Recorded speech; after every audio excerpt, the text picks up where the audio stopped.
പൊന്നാളി നമസ്കാരം. നമ്മുടെ നാട്ടിലെ ഗ്രാമപ്രദേശങ്ങളിലും സിറ്റികളിലുമൊക്കെ റോഡുകളിൽ യാത്ര ചെയ്യുന്ന ഈ വീഡിയോ കാണുന്ന നിൻ്റെയും ഈ വീഡിയോ ചെയ്യുന്ന എൻ്റെയും നമ്മുടെയൊക്കെ കുടുംബക്കാരുടെയും ജീവന് യാതൊരു തരത്തിലുള്ള വിലയുമില്ല. ഇവരുടെയൊക്കെ ജീവന് യാതൊരു തരത്തിലുള്ള സേഫ്റ്റിയുമില്ല.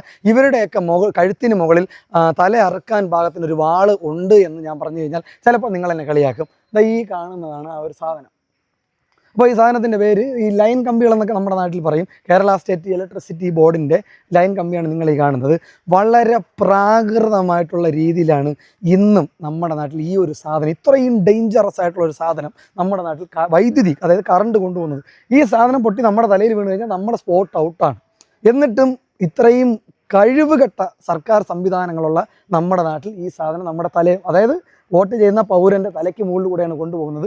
ഒരു ചെറിയ മഴ പെയ്ത് കഴിഞ്ഞാൽ, അല്ലെങ്കിൽ ഒരു വിറകൊടിഞ്ഞ് വീണ് കഴിഞ്ഞാൽ, അല്ലെങ്കിൽ ഒരു വണ്ടി വന്ന് തട്ടിക്കഴിഞ്ഞാൽ ഈ സാധനം ഒടിഞ്ഞ് ഈ റോഡിലൂടെ പോകുന്ന സാധാരണക്കാരൻ്റെ തലയിൽ കൂടെ വീഴും. അവൻ മരിക്കും. പിന്നെ പേരിന് നാട്ടുകാരെ ബോധിപ്പിക്കുന്നതിന് വേണ്ടി അവന് ചെറിയൊരു നഷ്ടപരിഹാരം കൊടുത്ത് അവൻ്റെ വീട്ടുകാരെ ഒന്ന് സുഖിപ്പിച്ച് വിടുന്നതാണ് നമ്മുടെ നാട്ടിലെ ഒരു പരിപാടി.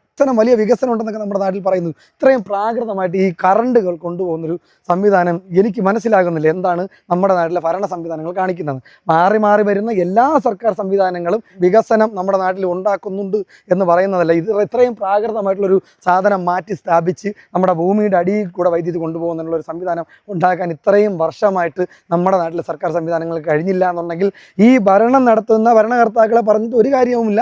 നമ്മളെ പോലുള്ള വോട്ട് ചെയ്യുന്ന ജനങ്ങളാണ് ഇതിന് ഏറ്റവും വലിയ ഉത്തരവാദികളെന്ന് ഞാൻ പറയും. കാരണം എല്ലാ വർഷവും ഇലക്ഷന് നമുക്ക് ഇഷ്ടപ്പെട്ട രാഷ്ട്രീയക്കാർക്കൊക്കെ വോട്ട് ചെയ്ത് കൊടുക്കും. ഇവന്മാർ ഉള്ള പൈസയെല്ലാം കട്ടുമുടിച്ച് ജീവിക്കുന്നതല്ലാതെ ഇതുപോലുള്ള നമ്മുടെ ജനങ്ങളുടെ സേഫ്റ്റിയെ ബാധിക്കുന്ന വിഷയങ്ങളിലൊന്നും, അല്ലെങ്കിൽ വലിയ രീതിയിലുള്ള വികസന പ്രവർത്തനങ്ങൾ നടത്തുന്നില്ല. ഇവന്മാർ ഈ മുട്ടലഴിഞ്ഞ് നീങ്ങുന്ന, അല്ലെങ്കിൽ ഒരു ഒരു ഒരു ശൈശവാവസ്ഥയിലാണ് ഇവന്മാർ നമ്മുടെ നാട്ടിലെ കാര്യങ്ങൾ കൈകാര്യം ചെയ്യുന്നത്.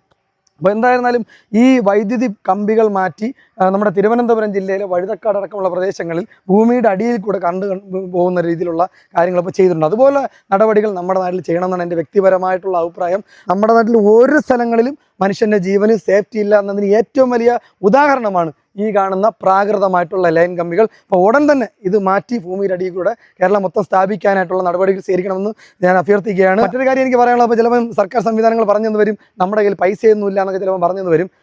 സുഹൃത്തുക്കളെ, നമ്മളൊരു കാര്യം മനസ്സിലാക്കണം. നമ്മളെപ്പോലുള്ള ആൾക്കാർ, ജോലിക്ക് പോകുന്നവർ, ബിസിനസ് ചെയ്യുന്നവർ, അല്ലെങ്കിൽ വിദേശങ്ങളിൽ നിന്ന് പണം അയക്കുന്നവർ എല്ലാവരും വലിയ രീതിയിലുള്ള ടാക്സ് എമൗണ്ടുകൾ നമ്മുടെ നാട്ടിൽ സർക്കാർ സംവിധാനങ്ങളിലേക്ക് കൊടുക്കുന്നുണ്ട്, നമ്മുടെ നാട്ടിൽ ഭരണ നിർവഹണം നടത്തുന്നതിന് വേണ്ടി. അപ്പോൾ ഇതിൽ നിന്ന് പൈസ എടുത്തുകൊണ്ട് ഈ ഒരു കാര്യം സിമ്പിളായിട്ട് ചെയ്യാവുന്നതേ ഉള്ളൂ. അപ്പോൾ അത് നടപ്പിലാക്കാനുള്ള ആർജവമുള്ള ഉദ്യോഗസ്ഥർ അല്ലെങ്കിൽ രാഷ്ട്രീയക്കാർ നമ്മുടെ നാട്ടിൽ ഇല്ല എന്നത് മാത്രമാണ് ഏറ്റവും വലിയ പ്രശ്നം. അങ്ങനെയുള്ള ആൾക്കാർ ആരെങ്കിലും ഉണ്ടെങ്കിൽ ഉടൻ തന്നെ നടപടികൾ സ്വീകരിക്കുമെന്ന് വിശ്വസിക്കുന്നു. അപ്പോൾ നിങ്ങളുടെ അഭിപ്രായം ഇതുമായി ബന്ധപ്പെട്ട് എന്തെങ്കിലും ഉണ്ടെങ്കിൽ കമൻറ്റ് ബോക്സിൽ ഒന്ന് രേഖപ്പെടുത്തുക.